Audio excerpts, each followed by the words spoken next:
जय हिंद साथियों, study with Ramakar YouTube channel में आप सभी का स्वागत है। हम लोग गणित विषय पर अध्ययन कर रहे हैं, जिसमें हम लोग परसेंटेज पढ़ रहे हैं। यह परसेंटेज की तीसरी क्लास है। अगर आपने पिछली क्लासेस को नहीं देखा है तो चैनल की प्लेलिस्ट में जाकर पिछली क्लासेस को देख सकते हैं। जिन साथियों को गणित नहीं आती है वो भी सहजता से गणित को सीख पाएंगे। इसी के साथ आज की क्लास की शुरुआत करते हैं। पहला क्वेश्चन है, यदि a की ऊंचाई b की ऊंचाई से 20% कम है तो b की ऊंचाई a की ऊंचाई से कितना प्रतिशत अधिक होगी।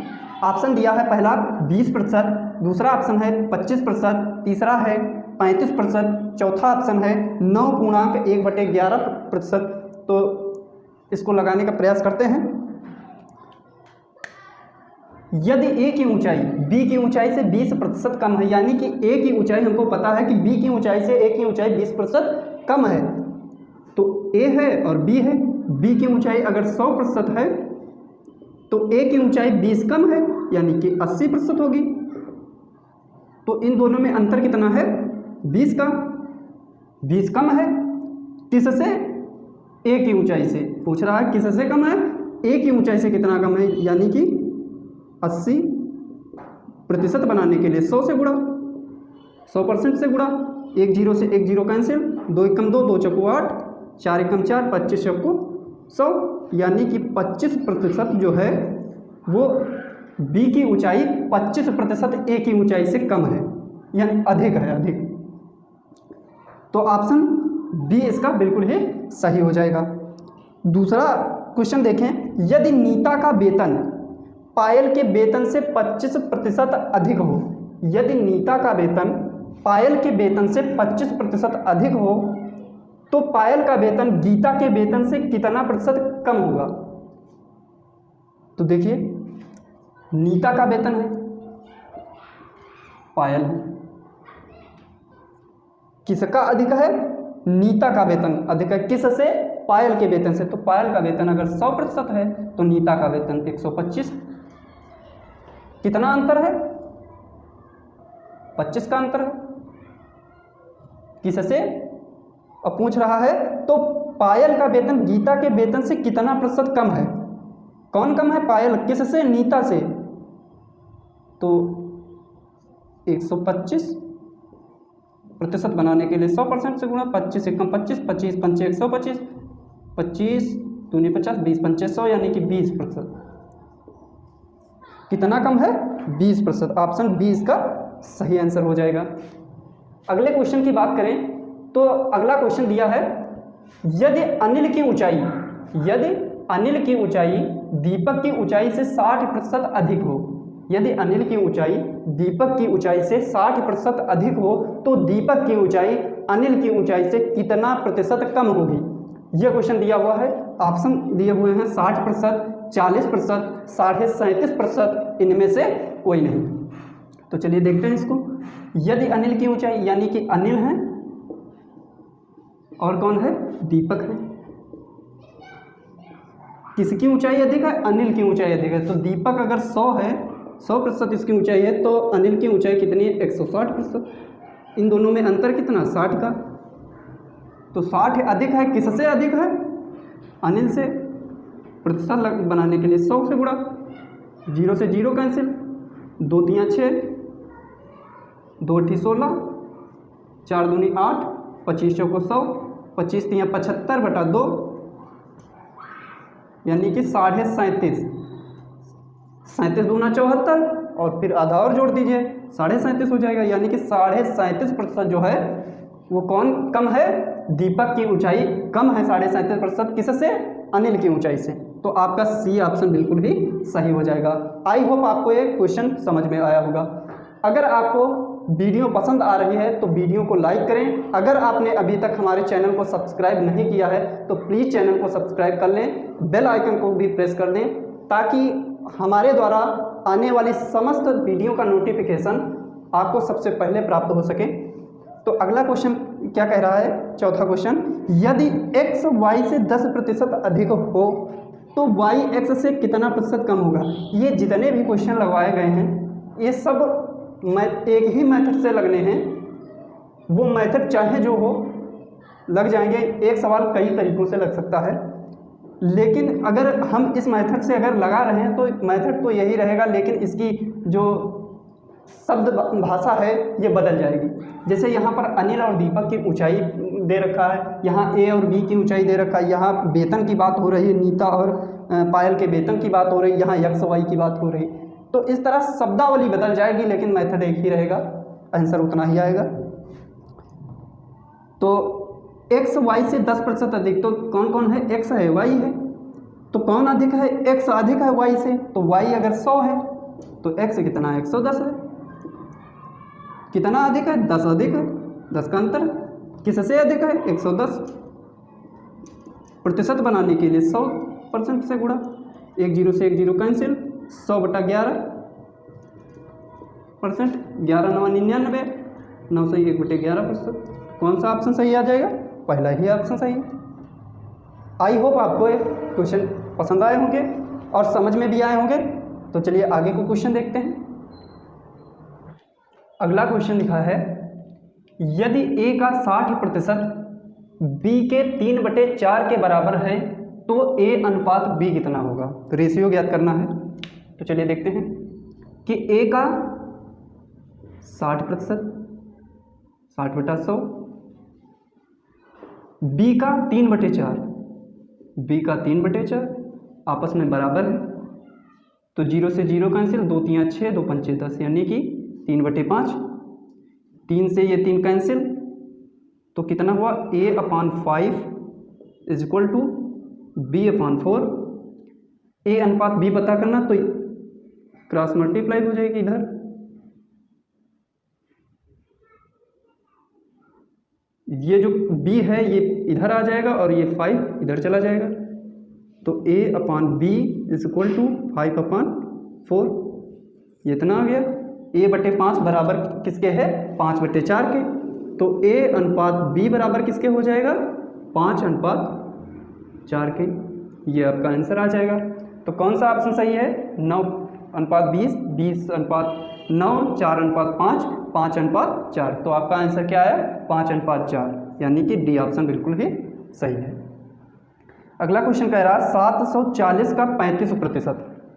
एक संख्या से 34 अधिक है, इस संख्या का 2/5 कितना होगा? यानी कि कोई एक संख्या है उससे 34 अधिक है, कौन अधिक है? 740 का 35%, यानी कि 740 का 35% जो है वो किससे अधिक है? एक संख्या से, वो संख्या x है, x से कितना अधिक है? 34 अधिक है।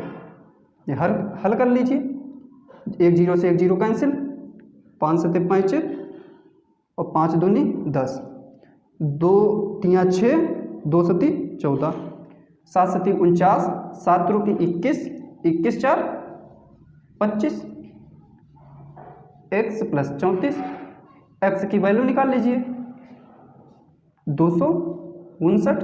इधर ये प्लस में है, बराबर के इधर आएगा माइनस में, माइनस का 34, x = 2 4 225, यानी कि x की वैल्यू, ये जो संख्या प्राप्त हुई हमको, कौन सी प्राप्त हुई?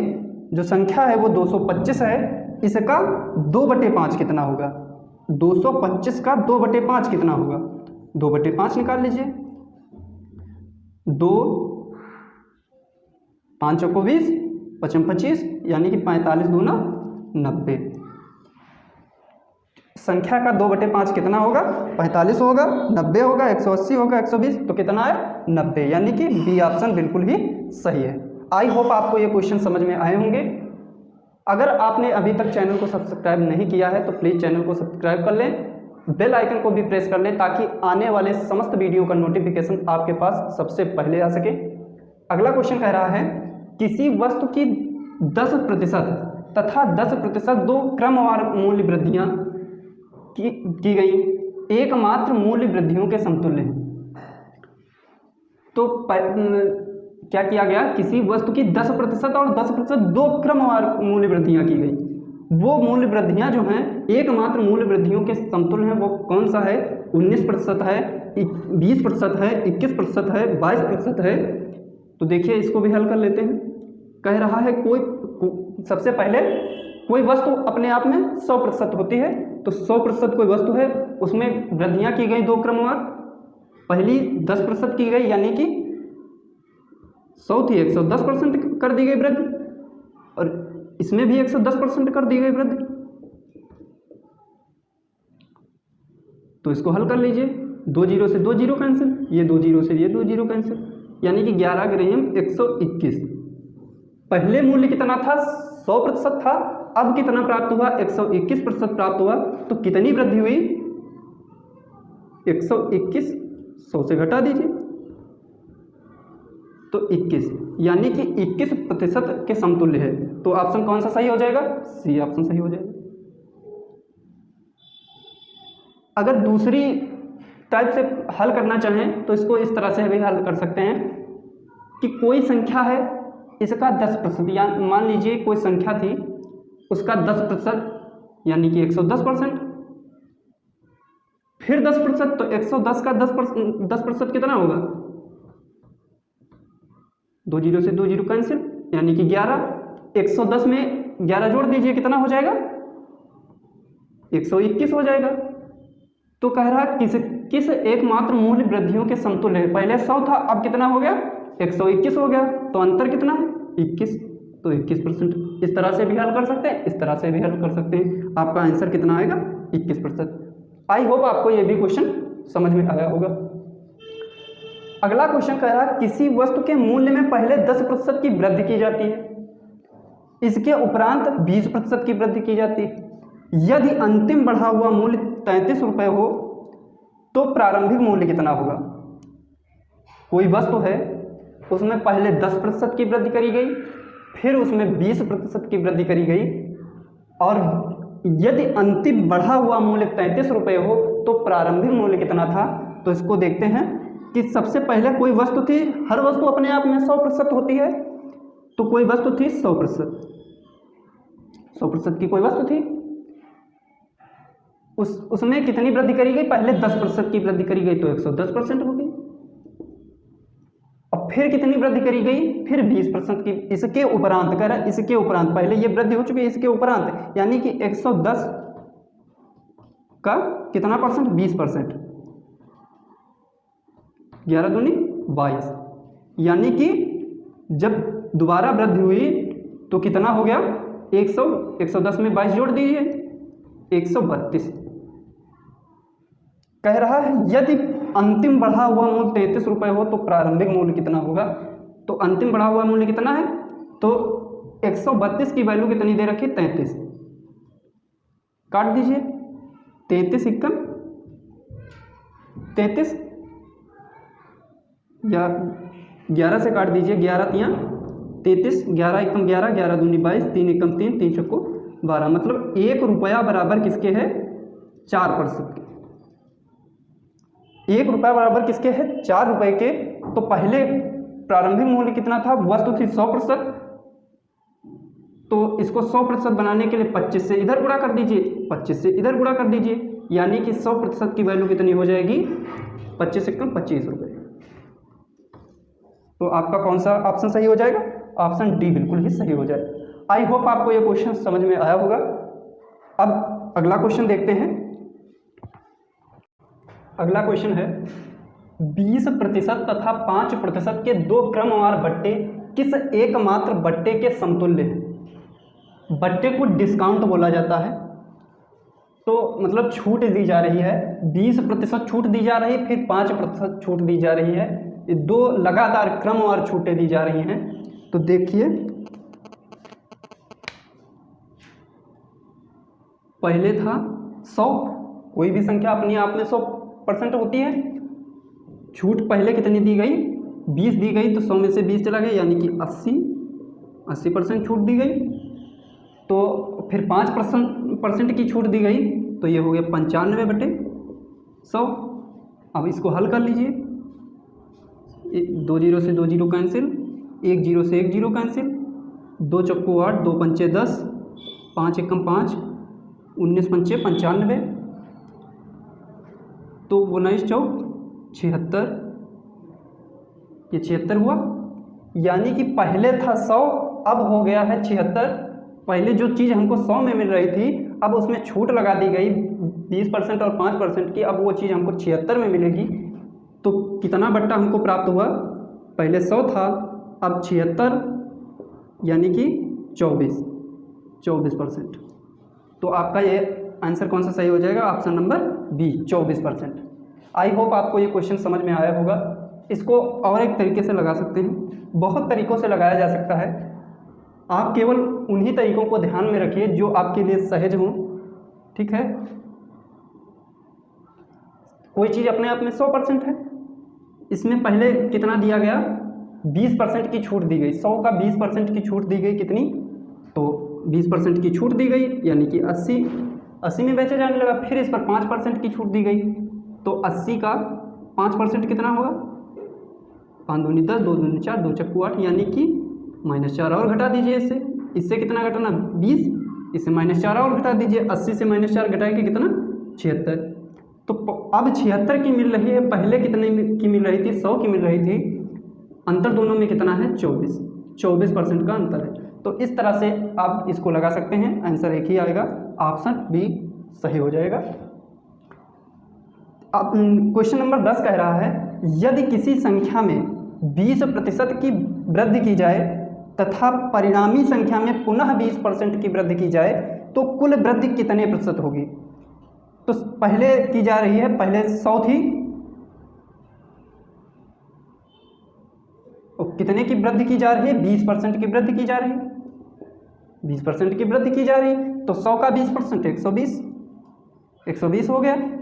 फिर जो परिणामी प्राप्त हुई, परिणाम क्या प्राप्त हुआ, 120 का 20% वृद्धि किया जा रहा है, यानी कि इसका 120%, 120 का 20% कितना होगा, यानी कि 12 दूनी 24, इसमें 24 ऐड कर दीजिए, यानी कि 100 कितना हो जाएगा, 44। पहले जो चीज़ 100 की थी, अब वो चीज़ वृद्धि कर दी गई उसमें, तो 144 की मिलने लगी।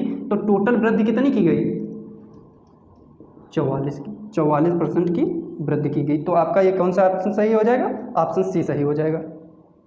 इसको एक फार्मूले में रखकर और सहज तरीके से लगाया जा सकता है। जैसे ही आप इसको देखेंगे तुरंत पेन भी नहीं उठाना पड़ेगा, आप ऐसे ही बता देंगे कि कितना आंसर है। तो कौन सा फार्मूला है, तो एक फार्मूला है x% + y% + xy% अपान 100।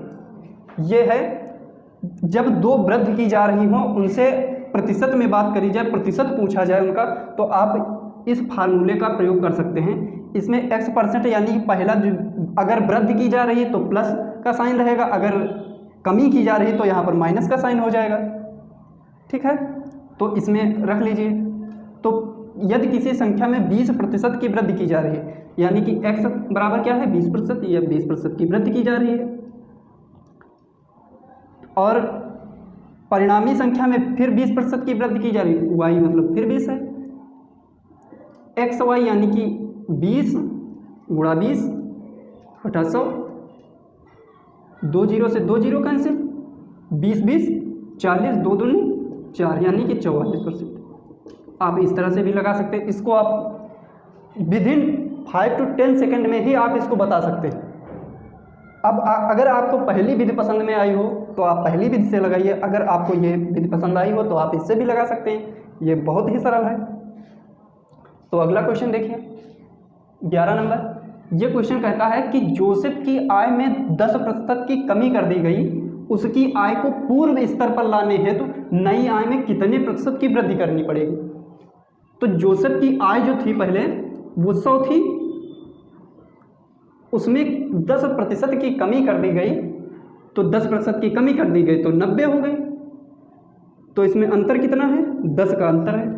तो कह रहा इसको पूर्व की स्थिति में लाने हेतु नई जो आय जो ये प्राप्त हुई 90 प्राप्त हुई, इसमें कितने प्रतिशत की वृद्धि करनी होगी, किसमें, इसमें नई वाली आय में।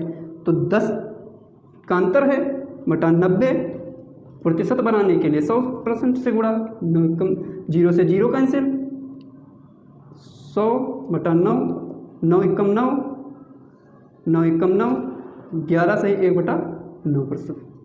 तो कौन सा ऑप्शन सही हो जाएगा, ऑप्शन बी इसका सही हो जाएगा। आई होप आपको ये क्वेश्चन भी समझ में आया होगा। अगला क्वेश्चन है, एक संख्या में से कोई एक संख्या है, उसमें से उस संख्या से 600 के 75% का 2/3 घटाने पर प्राप्त संख्या 320 है, तो मूल संख्या कौन सी है? एक संख्या कोई है, उससे 600 के 75% का 2/3 घटाना है। एक संख्या कोई है, उसमें से क्या घटाना है? 600 के 75% का 2/3 ये घटाना है, और प्राप्त भिन्न क्या मिलती है हमको? 320। काट लीजिए,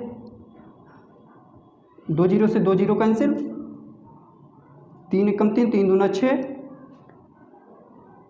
75 एकम 75, 75 दूना 150, 150 दूना 300, यानी कि यक्स माइनस 300 बराबर 320। यक्स बराबर 320, इधर माइनस उधर जाएगा प्लस हो जाएगा 300। एक्स बराबर 3 3 6, यानी कि 620। आपका ये आंसर सही हो जाएगा। एक्स बराबर वह संख्या, मूल संख्या कौन सी है? 620। तो किस ऑप्शन में 620? ऑप्शन नंबर बी में 620 है। Option number B is right answer. Option number B सही हो जाएगा। आई होप आपको जितने भी क्वेश्चन आज बताए गए हैं वो आपको समझ में आए होंगे।